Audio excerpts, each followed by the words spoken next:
All right, I'm Mo. I'm Simon. Yeah. This is not peas.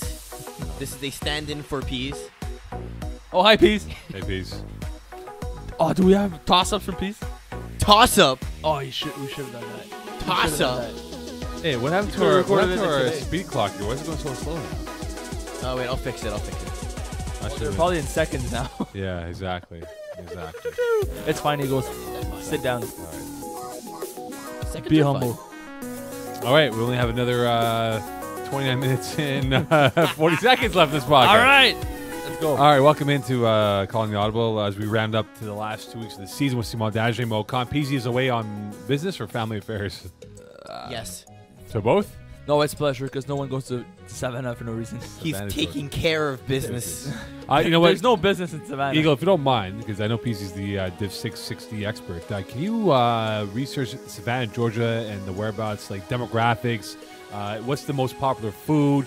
Speaking of food, we'll do our top 50 cereals. Oh, I didn't prepare a list, though. Okay, you Oh, can it's look okay. it up. Google top 25 cereals. Top 50 cereals, please. I can use 75 is perfect. Savannah is a coastal Georgia region separated by South Carolina by the Savannah River. It has an area of 281.5 kilometers squared. It has an elevation of 15 meters and has a population of 146,000 people as of 2017. There's also a travel guide you can pick on Google, and it's a 4-hour flight at $550. But if you're peas, it takes a whole day. Yeah, with like 5 layovers. All right, they're in 6. All right. Before we dive into cereals. Actually, before we get into that, we do have Peas saying hello from Georgia Oh, hello, and Peas. commenting Hello, Peas. that the show is decidedly less handsome this week. But Peas, You're here. I put you here. Yep. All right. They're in 6D.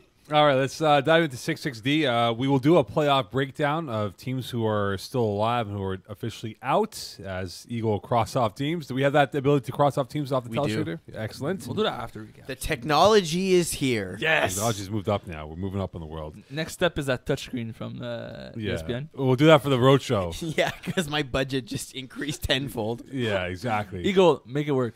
Produce a touchscreen. So we're going to do that and look into scenarios of what could happen for certain teams vying for a playoff spot. Who's in, who's out? Who's in, on the exactly. bubble? Yeah. Exactly. And, of course, we know about 6, how some teams will move up to the 6 rank from the 6D level.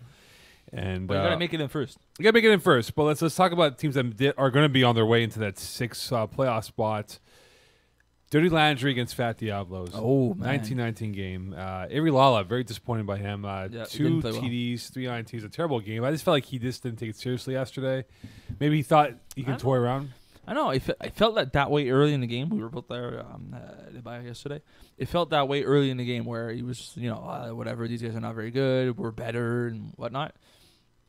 But as the game progressed, it felt like he was just forcing it. Like he saw something he wanted to do, and there's a play he wanted to call and like a certain pattern he wanted to score on, and he kept going back over and over to the same play. And it's not that it wasn't open, but the defense was hiding the fact that they wanted him to throw that post, for instance. Mm-hmm. And every time he would go for it, someone would pick him off. Different guys, but they were always playing that same play. I just thought the entire team kind of played down to Fat Diablos a little bit. I just thought they got a little bit physical.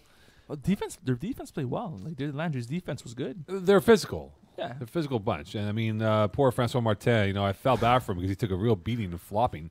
The turf must have hurt. Yeah, I think the turf of the football really took him out. But Your boy made some good plays. which one? Marc-André. Yeah, oh, man. He put his hand up there, boy. He put his hand up. Hey, I'm open. And I cut the ball and the whole nine. But like I really thought Dagenais did not play well. And early on, he threw 2 INTs in his first 5 passing attempts. I was like, boy, Dirty Landry's going to run away with this game here. And now it's a blemish because they're now 7-0-1. No longer in play for a perfect season, but still in play for the number one. I mean, like early in the game when they were up 13-0, when Dirty Landry was up 13-0, it felt like Fat Diablo's offense wasn't going to do much. They managed to drive the field here and there, but they got to the red zone. McGuire threw some bad interceptions. The guy was open 2 seconds before he threw the ball. Right. But people move on the football field. So it felt like Fat Diablo, the game would get away from them. But Dirty Landry's offense really, really staggered. And that's, like you said, Avery Lala didn't have a good game. And then fast forward to Fat Diablo's trailing by 6 points, 19-13. Managed to score late in the game, tied the game up, didn't get the convert. Did Landry went back on offense and couldn't score to win. No, they look very lax, very, I guess, how can I say, disjointed in offense. Alex Gartin, a big game, man, for Fat Diablos. Yeah, you know, and he's a matchup problem over the middle. He's a big dude. He doesn't drop a lot of balls. He's difficult to cover, and he was open all the time. If you look at his headshot, All the time. Alex Gartin's headshot, and I brought this up to you yesterday, he looks like he wore like Rockaware and Fubu back in his heyday. Eagle, can you please bring up Yeah, the put up headshot? Gartin's headshot, please. It's coming. Perfect. Thank you. Eagle's away on the Carlo. Yeah, you're at the Nutcracker. Yeah, last week, right? we'll blame him. Yeah, Nutcracker. Okay. Other games that caught your attention, Mr. 6D. I watched the Lionhearts against Gold Rush. Well, The well-coached Lionhearts, right? yeah. The coach showed up at halftime. I mean, come on. Really? Halftime? Were you still at the Nutcracker, Come on. Eagle? Yeah. No, it wasn't the Nutcracker. It was Swan Lake, and it was by the Polish ballet, and it was really good. Was it enjoyable? Was it It better was. than being here? I mean, I didn't have to deal with you guys, so that was nice. Although I kind of did, considering you guys fucking called me during the show. Yeah. Hey, the sound's not working. Okay, everything should be working. You didn't turn on the goddamn mic board. To be fair. So There's lights that turn on. my There's a power light. my first thought was, did you turn it on? And I said, I turned on the switchboard, and I looked at Terry. He's like, I turned it on. I said, okay. Terry my was first replacing. For those who don't know, Terry was replacing Eagle at the Master Control. The more handsome Eagle. That's what I like to call him. Yeah, Eaglet over here wasn't. Here. Yeah, he wasn't. So yeah, Gold Rush against. Yeah, Lionhearts. go. Okay, so few notes about this game. Lionhearts. Are they improved? So what I've learned about Lionhearts that I've learned now because I spoke to them is that they had their quarterback went down the first play of the first game this season. That's a hell of a start. So the first play he hurt himself, hasn't played since. So they had a quarterback, he got hurt. So now they sort of like had to find a way to find a Navigate. replacement. But yeah, so it's your first season in FPF. You're playing the lowest division. You're already back up against the wall, and you lose your starting quarterback. So that doesn't help. They were coached by ours truly, Eagle Master Control. They were better on defense without Eagle. In the first half, they only allowed 12 points and 1 on the last play of the half. And they allowed 12 in the second half. so really they broke even. Yes, but like last play of the half on a fluke play, whatever. So maybe if Eagle wasn't there, they would have only allowed 6. They also got intercepted 3 times in the second half. Yeah, it was pretty bad. No, twice. Emilio Greco only had 1 TD, 2 INTs, twice. and 84 yards passing. But yeah, offensively, Lionhearts. Listen, it looks better on the score sheet, but in person, it does not. I saw a bit of the game from afar. A lot of the throws are not. The problem is, so Lionhearts have big receivers. Like they're tall guys, they're big dudes, and they'll win jump balls. Problem is that's literally their entire offense is jump balls. Well, so the problem is it's going to be successful at times. If you're at the 1 and you're throwing like a fade or a jump ball to one of your guys, it will work in the end zone. yeah. But you can't do that 26 times in a game. Well, Gold Rush brought Ryan Garber out of the dust. Ryan Garber had a good game. He just 2 wasn't TDs. targeted a lot. Yeah, 2 TDs. But they have a good core, though, Gold Rush, from what I saw from Jake afar. Starr is a star. Well, I think He's they got- misspelled his name. It says spelled with 2 R's, not with 1 R. Really? Yeah. It doesn't matter. Can you fix it up for Eagle? Eagle, you go to the back end of the site, please. Put 2 R's, not 1 R, please. Thank you. Honestly, he's got a cannon for an arm. On the last play of the half, that touchdown that he threw, I was shocked. He was on the field. He was walking around. Didn't really care. He was just there playing with his friends. And then the last play of the half, Ryan Garber ran a fly right next to the corner. Corner never saw him. Quarterback started rolling the other way, so the entire defense shifted to follow the quarterback. He planted and threw a 40 bomb across the field. The ball never descended. It just stayed on the rope the whole way to Ryan Garber. As soon as he threw that ball, I realized that guy wasn't playing around anymore. Oh, he got serious. Yeah, he's He got serious. He's like, On all right, one- time to on move one this play, game he's like, around okay, there." let's go. One play. It's 6-6. Not anymore. He's a very, very talented quarterback that doesn't seem to, he's playing in Div 6. So it doesn't care fixed. so much. Thank you. The game I saw, Vultures against Hot Sauce Sports, 27-26 victory by the Vultures. I'm really liking the big O, Owen Budzowski, because He's good, man. Yeah, he's really grown on me in this time because when he first came in, he didn't really know the quarterback play. He just run around, circle around, and like throw 40-yard bombs. But a guy that's really picked up his play, which I was surprised, is the prototypical slot receiver, Benjamin McMahon. He's so fast, man. He's good. He gets open, man. People look at him and say, okay, whatever, this 14-year-old's not going to do anything. And he gets open all the time. But he had a really good game, and he made things difficult for Hot Sauce Sports. I know Paulo, for some whatever reason, threw 237 yards, which I think is a real discrepancy. I think Juwan Edgehill screwed that up. On a bum foot. Yeah, on a bum foot. But when you look at it this way, though, Simon, in your mind, is this Hot Sauce Sports loss an upset because of what they have in their team of talent? 100%. There's no way. So for week 1, I would have said Vultures might have the one up on Hot Sauce Sports in a close game. But at this point in the season, considering what Vultures are doing, what our Hot Sauce Sport is, Hot Sauce Sports was a favorite. They're like the 5th seed. And they played down to who they were playing against. Like you said, Benjamin McMahon is a difficult guy to cover. He's fast. The fact that he's small plays is the advantage because he's very elusive, and he finds the right spot to be in. Like he's one of those receivers where you could give him a route, but he's gonna understand it because he played quarterback before. He's seen like the other perspective, and he understands where he needs to be to get the ball, and it really helps any offense that he plays with. And this is like you said, it helps Owen, it helps his team, and they play well. Only 11 completions, but that's all they needed. Yeah, but he's just a fly, like a jitterbug. He's just hard to get a hold of when you try and corral him in the pocket, and he just finds himself time. Even Owen, like he's a very elusive, he's a very good receiver, right? And as a running quarterback, he's very he ran 4 times for 63 yards. Right, it's pretty good. All right, so Mighty Ducks lose. What a shock! But that's a soccer because now we look at it this way, Simo.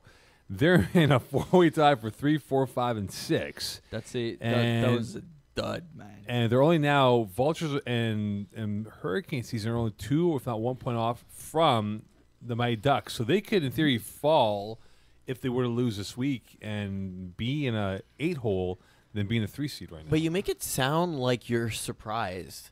Like this game, I look at it and it's pretty fair. Well, so the Ducks played terribly from top to bottom. Their defense was good, but their offense played terribly. Matt Dumont was off completely. He didn't look like himself. He was Matt Dumont. So I have this background information on him. He's expecting to have a kid soon. Oh, is he pregnant? His wife is due Saturday. Oh boy! Right, so in 2 days. So before the game, he gave me his cell phone. He's like, if my phone rings, I might have to leave because my wife might go in labor. Right, which is fair. Now I have a question for you. Yes. Put on the poll, please, Eagle. Would Simon Dagenais answer the phone if Matt Dumont's wife went into labor? Well, I would have answered the phone. The question is, would I have told him before the game ends? That's the real question. I probably wouldn't. I'll probably just put ignore. Of course you wouldn't have done it.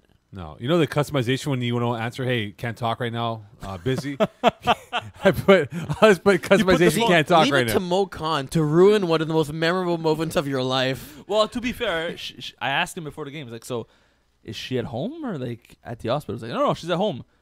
He's like, oh, so she's due Saturday. Yeah. Oh, so even if she calls now, you got time. Like, she's not going to have the baby in the ambulance. Wow. Well, no. Yes. I mean, there's cases of. But most likely she's going to show up at the hospital and they're going to wait 12 hours. So even if you showed up an hour late, she's going to be all right. Labor's another 14 hours. What's an hour? Yeah. It saves you an hour. You would have been fine. Really. Exactly. Look how Eagle disapproves. I've always said. Let him make that choice, not you. No, he gave us the phone, so we make the choice for him. Well, to be fair, he did ask me to tell him, so. I think Eagle's sensing his. I think Eagle's trying to indicate he wants to be a father soon. All right, so anyway. So looking at the way Matt Dumont played, he was preoccupied, and he made some bad reads. He made some bad. Decided to make play calling wise, made some bad plays. And overall, there was a few plays that just got away from him. Ducks, offensively, we've seen what they've been able to do recently, scoring 35, 36 points regularly. Their offense scores 6 touchdowns. If they get, those 7, 8 opportunities, which they had in this game. Right. Unknown talent, defense. Nick Gomes made some good plays defensively as a corner. The ever eccentric Nick Gomes. But the problem is, so he made a very good interception. But aside from that, a lot of the 2 of the interceptions were just Ducks, man. Dumont threw into coverage a high pitched ball that the receiver couldn't make a play on. So it's not so much a DB making like big plays or whatever. It's just Domo throwing bad ducks. Right. Pun intended with the name of the team. Well, then, let's dive into the playoff scenario now here as we get ready for the last 2 weeks of the regular season. Don't forget, I would encourage everyone to look at your playoff schedule. It's been set in stone since week 2 back in January, so we don't want teams... The window, right? Yeah, the window of games, right? Because I know teams are, oh, bro, can you put the game... I'm not bro, I'm Mo. I press numbers on this iPad. But all I'm trying to explain is that check the dates of the schedule because everything is set in stone for when you play your... first game right up to the last game, which is on April 13th or 14th. To be fair, bro and Mo sounds the same. So because this is a visual medium, Yes. if you're looking right now, Which I'm not. you have the ability of going to the schedule, and Yes. then there's a playoffs tab, and you're going to see all the dates are already listed. So for Division 6, March 23rd, March 31st, and April 6th are the big days to watch out for. Those are going to be your divisional playoffs, quarterfinals, and semifinals. Mm-hmm. And for Division 6D, you're going to have March 23rd, March 31st, and April 6th. Great. Okay, great. Same days. Perfect. So let's start with Division 6D. All right, let me get Playoff 60. standings. Let me whip it We'll up start here. off with who's officially eliminated. Like even though like mathematically eliminated. Man, those are bad words for I me. mean, mathematically done. Yes, those are tough words for me to spell. I should have said it in French. It would have been easier. And who clinched already? So who's already made the playoffs cannot. All Even right, though so they could lose the first seed, they will still be in. who's on the outs first? So Division 60, the only team that's not in the playoff, that's out of the race is Lionhearts. So they get the first overall pick Mokan. or pick Eagle? So BDR, because they only have 7 games played, could technically win out and get 3 wins and With finish 4 help and along 6. the way. No, if they finish 4 and 6, well, help along the way. If they finish 4 and 6 and Bud Knights or Past Their Prime lose out, they'll be in. Or I haven't seen the schedule. Maybe they play each other. Or Again, something like that. with help along the way. Yeah, it's one way to put it, but Carry on. So it's the only team. Lionhearts is the only team that's officially out of the playoff race. I'm just going to check for South Shore Seaman for just a second. No, they are also eliminated. I think, anyways. Well, they're at 1 and Because- 7 with 2 games to go. Yes, but they've played past our prime And time, they and lost that prime game. time won. Yeah, but exactly. the tiebreaker's we done. could So have- they're out. So they're out. Yeah, but we could have a 3-way tie where tiebreaker doesn't matter. We can have a 2-way tie. Since they're only 1 and 6 in the conference, they only played 7, so they have 2 divisional games left. Unfortunately, that can't happen, though, because if they get into a 3-way tie, they need to have a 13 to be involved. And Bud Knights and Dirty Birds have 1 tie, so that takes them out automatically with very little time left. in the You're season. right. I Thank was you. wrong. I know you were. And get down the highlight, Seaman please. beat BDR too, if it matters. You were right. I was wrong. Mokan. And so South Shore Seamen and Lionhearts are officially eliminated. Now, the teams that have clinched, we have McDo. Yes, sir. Les Cassés. Both officially clinched into the playoffs. Technically, Trailer Park Boys and Fighting Tigers and Go Rush are pretty They're much in. I think you are put pretty the much SGI like in. 99% in. Are pretty much in, but it's not like official. B-Ballers, Los Siete Amigos officially in. And Potatoes and Brewers should also pretty much be And in. Potatoes did they lose this week, Potatoes? Potato. I believe they lost this week, no? No, they lost last week. They won this week. I mean, there's a way we could just click. Yeah, we can look at the schedule if we want, but it's a little bit lazy right now. So you go. Have you updated according to what we said? No, they won. They beat Bud Knights this week. That's what I say. Bud Knights lost. Best defense in football. Yeah. I can't fit both conferences at the same time, so no. Okay, so let's do one. Let's do one. Which one? Who's on the bubble? So on the bubble in division in conference in 6D Conference A, we have Real Bros of Simi Valley, Bud Knights, Pastor Primetime, and Dirty Birds. Dirty Birds lose, they're done. They got 5 points. So Yeah. if they win one game, they'll jump Pastor Primetime. Well, that's it. Bud Knights and Pastor Primetime both win, and Dirty Birds lose. Then Dirty Birds are done. Dirty Birds have Fighting Tigers and Potatoes. Okay, Potatoes not going to win. Fighting Tigers, I might give them a fighting chance, but I highly doubt that because they got the Potatoes and Fighting Tigers are both combined 10-6 this year. Pastor Primetime have Chocolate Barracudas and B-Ballers. Chocolate Barracudas right now. I'm just They won't be B-Ballers, but Chocolate Barracudas is a winnable game for them. 2-6 and B-Ballers. It's a 9-7 overall record. They'll split. Yeah, so they might be able. So if they do beat Chocolate Barracudas this week, they'll improve to 4-5 at 8 points. Yep. And if Dirty Birds lose this week, they're done. Dirty Birds cannot lose. They have to win out. There's no more ifs or buts. They have to win out. Real Bros of Simi Valley are in a good spot at 8 points. I think And- one more win will clinch from the playoff spot. Yeah, one win they officially clinch, and Bud Knights same thing. One win they clinch at 7 points right now. And listen, Bud Knights they should have won last week. I don't understand how they're losing games because best defense in football. But Bud Knights have Lionhearts and BDR left, so I'm not too worried about Bud Knights. Yeah, their schedule's relatively easy. They I'm should. not too worried It's about like they're on the 18th hole. They just got to tap it in and they win. Okay, Conference B. So Lionhearts are officially out. MacDo and L'Écossais are officially clinched. Trailer Park Boys, Fighting Tigers, and Gold Rush are most likely in. Now, DGC's on the outside looking in. Rosedale Renovations are currently in, and Llamas Pajamas are currently in. So DGC's the one, and Chocolate Barracudas are also on the outside looking in, but they need to win out, and they don't have an easy schedule. Well, the thing is, right, those two teams that are on the outside looking in have a very tall mountain to climb. I just don't know if they can catch up and get into the green territory. Of this DGC's playoff got bracket. Go Rush this week, and Llamas Pajamas. Oh boy. So if they're currently out, so they need to win to jump anybody because they can't just keep the status quo. Yeah. Rosedale Renovation, if DGC loses out, they'll be in. Rosedale Renovations are playing Llamas Pajamas and Fighting Tigers. Also not the easiest of schedules. 1.5. Do you need 2 wins over under to clinch playoff spot Who's this? for Rosedale Renovations? They're already in. But they're tied with DGC for 3 and 5 though. Yeah, they're tied for DGC, but they have the They're in now, but I'm saying that to get that last playoff spot, right? How many? I would wins say, considering the schedules, if Rosedale Renovation's able to win one of these 2 games, they'll be in. I don't think that DGC is going to sweep the rest of the way. right. So as long as the Rosedale Renovations wins one of the games, it should be in. Llamas Pajamas with 3 games left, I'm pretty sure they're going to be all right. Gold Rush, same thing. Chocolate Barracudas, they would need to win out. If they lose, they're done. And even if they win out, they need help. Yeah, Yeah. they need to at least beat Pastor Primetime this week, which would be a huge blow against Pastor Primetime because they're also fighting for their playoff seed. Yeah.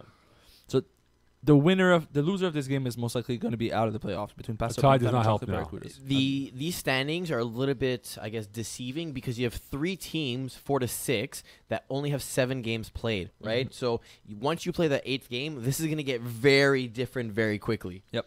Not only that though, but this thing now for Chocolate Barracudas and DGC, a tie is a no-no. They have to go win. No, they have to win. They need They have 2 to win. points. There's no ties now. You have If to go you- for the juggler. If you're currently out, your name is in red, you need to win. If your name is in green, then you could get away with like a tie or like a point. It helps. It's better than a loss. But at this point in the season, with only 2 weeks left, if you want to make a stand in the playoffs, don't lose the last 2 games. Don't have a tie to go into the playoffs. All right, in 6D now, Mr. In Simon. Division 6.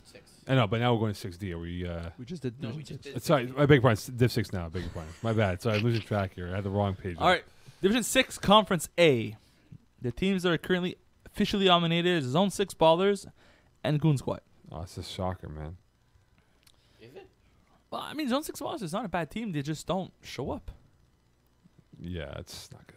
And the teams that officially clinched playoffs is Warriors, Dog Pound, and Hot Sauce Sports. Scranton Stranglers should be pretty in with their 10 points. The teams on the bubble is Unknown Talent, NWO, Pension Plan, Sharknado, Green Monster, and 7th Rounders. And also, just to mention, those top 2 seeds are still up for grab. They're not locked in. Yep, none of the seeds for Division 6 is still, like you said. Well, Sharknado, though, and Unknown Talent Those have are- 7 games played, so they have a little bit of wiggle room to work with here. So 7th Rounders are the one team on the outside looking at. They need to win to jump somebody and push somebody out. They're playing Goon Squad and Zone 6 Ballers. Yeah, they're in a nice position here to really So make it's a move up. considerable to say that the Zone 6 Baller games should be a win for them. Yeah. Goon Squad is not necessarily a gimme, but it's a winnable game. So if they're playing the 2 teams that are on the outside looking in. I'm hoping there's no forfeits out of these 2 games. Oh, man, get to there play? is. It'd be terrible. But there's a chance 7th Rounders go 5-5 here, right? Which would mean that a team like Green Monster, Sharknado, Pension Plan, and NWO are in trouble. The most troubling one is Green Monster. They already have 8 games played, only 6 points, whereas Sharknado and Unknown Talent only have 7 games. Yeah, that's why they have the wiggle room. They could lose a game, but I don't think they would be very, very advisable even with 3 games left. Green Monster have Dog Pound and Vultures left. They're 0-2. And considering the other team's going to go 2-0, Green Monster is most likely the team to be left on the outside looking in this season, which is a shock to most of us considering how the Green Monster played last winter. And Sharknado, great name, are playing Replacements and Warriors.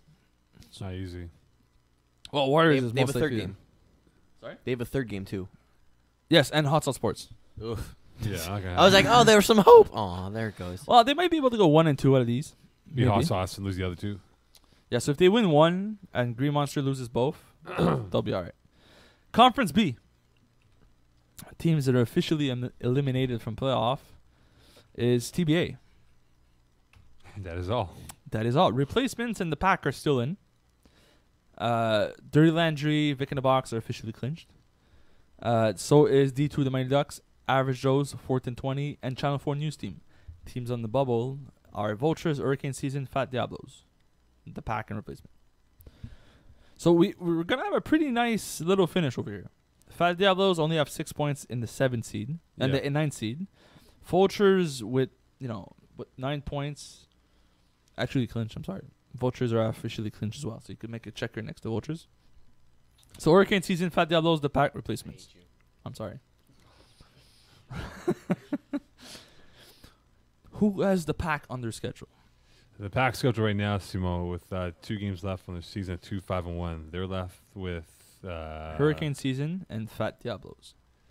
Yeah, those. So the 2 teams that are currently in and keeping them out of the playoffs, they're playing both teams next. And the Pack have lost 3 of the last 4. Yeah, but so if the Pack wins out, they'll finish 4-5-1, and will knock Hurricane Season and Fat Diablos down because they're playing both these teams. Right. So what we're going to be looking at for the Conference B Division 6 is the Pack, who they're playing, and how those games turn out. If the Pack's able to win, they'll create some problems. If they can't, and Replacements are playing Vic in a Box and Sharknado. So Vic in a Box is a very tough game for Replacements, considering how both teams operate. And Sharknado is a winnable game for Replacements, but Replacements can't afford to lose a game.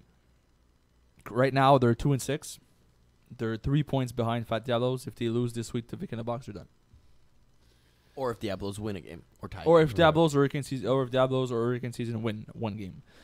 So essentially, it's going to come down to can the Pack beat Hurricane Season this week,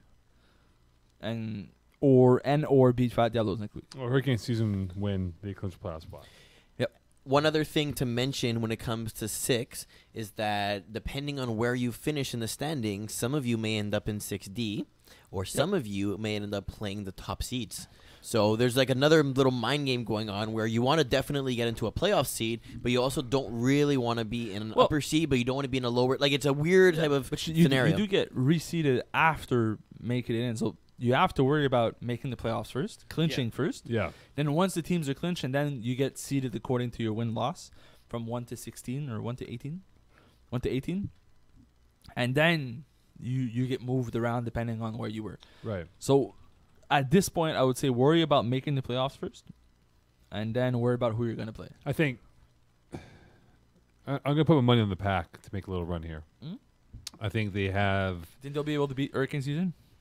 Yes, and I think that would put a lot of severe angst within Hurricane Season. Spoke to one team before earlier this week, and they said Hurricane Season has really underachieved, and they're surprised by their output so far this year. Were you speaking to someone of Hurricane Season? No, I have not. No, sir. Someone of a rival of the Hurricane Season. Also, Vultures.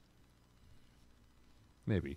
But the idea of the Vultures, they've been trying to scout their opponents. They had a couple of guys out and about watching Dirty Landry and Fat Diablos. And I asked them, I go, guys, it's a Wednesday night. What the bleep are you doing here? Oh, dude, man, I want to scout. I'm like, all right, bro, go home. No, we need more guys like that.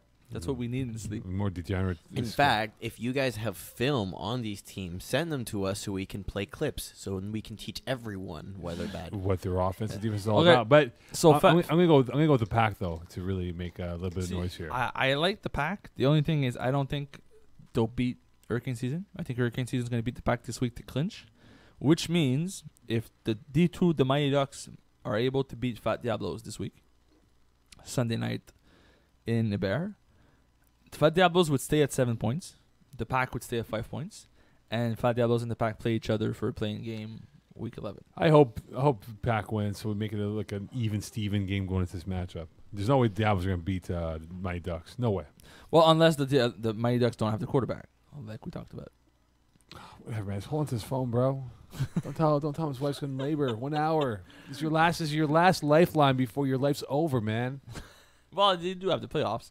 He's better off having her now and coming back in 3 really? weeks. You think wife's going to say, hey, go play your Division 6D playoff game on a Tuesday night? They're in 6. I know. I'm just saying. He could fall down. If we learned anything from Rob, it's that you disappear when you have a child.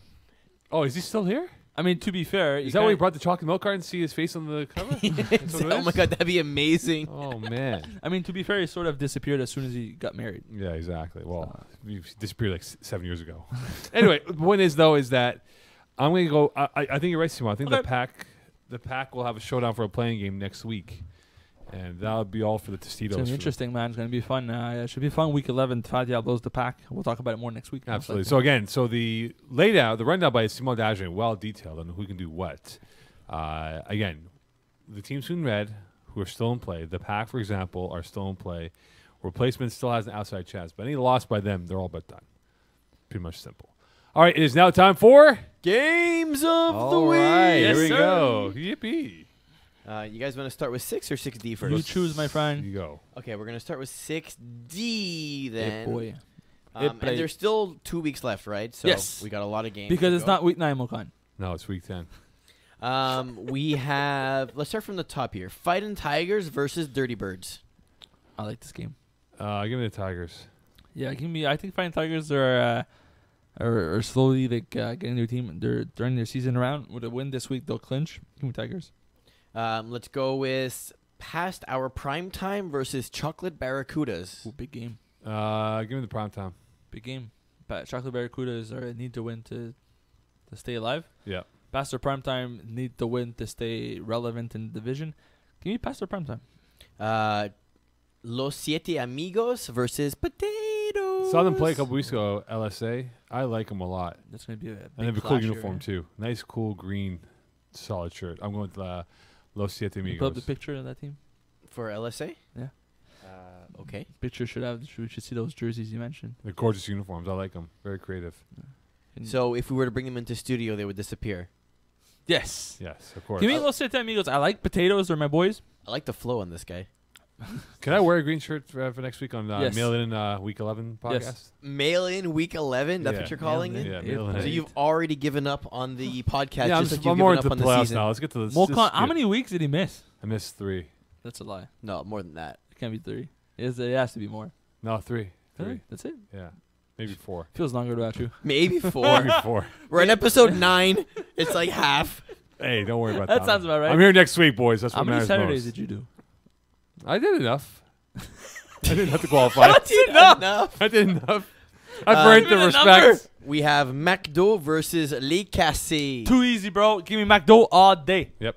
You give me the max. You 2 year with McDo? McDo going the number 1 seed, man. I don't know, Kev. It's getting Yeah. pretty dicey. Next.